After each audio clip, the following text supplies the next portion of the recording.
بسم اللہ الرحمن الرحیم۔ اس وقت پاکستان سے ملحقہ مقبوضہ کشمیر میں جس کے اوپر بھارت نے قبضہ کر رکھا ہے،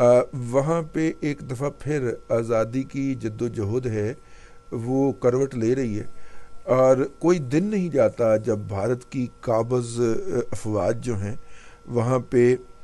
بے گناہ کشمیری نوجوانوں کا خون نہ بہاتی ہوں، یا ان کو جعلی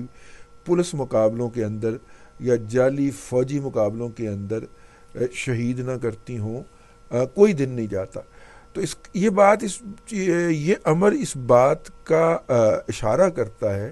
کہ وہاں پہ ایک دفعہ پھر ایک نسل آتی ہے، اس میں سے جتنے بھی اس طرح کے لوگ ہوتے ہیں جو زیادہ انرجی کے حامل ہوتے ہیں، ان کو ایک مطلب کہ اس طرح کے یا تو جیل میں بند کر دیا جاتا ہے، یا اس طرح کے پولیس مقابلوں میں مار دیا جاتا ہے۔ پھر اگلی نسل آتی ہے، وہ بھی کرتی ہے۔ یہ تقریباً چوتھی نسل ہے اس وقت جس میں کشمیر کی جد و جہد داخل ہو رہی ہے، اور ہر نسل کا اس جد و جہد کے حوالے سے ایک اپنا طریقہ کار ہوتا ہے۔ لیکن اس مرتبہ پاکستان کو جہاد آزادی کے بیس کیمپ یعنی آزاد کشمیر کی طرف توجہ دینے کی ضرورت ہے، کیونکہ سوشل میڈیا کے ذریعے جو زیادہ تر بھارت سے اور چنائی سے کنٹرول ہوتا ہے، وہاں سے جو زہر پھونکا گیا ہے آزاد کشمیر کے نوجوان نسل کے اندر اور موجودہ نسل کے اندر، وہ قابل تشویش ہے۔ اور اس کو کاؤنٹر کرنے کے لیے، جو کہ بے بنیاد ہے،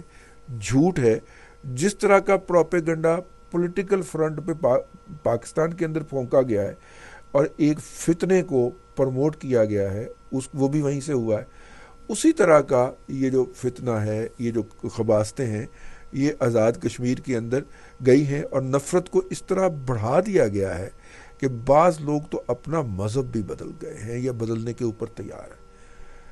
اس کی طرف توجہ رہنی چاہیے۔ بہرحال امید کی کرن جو ہے،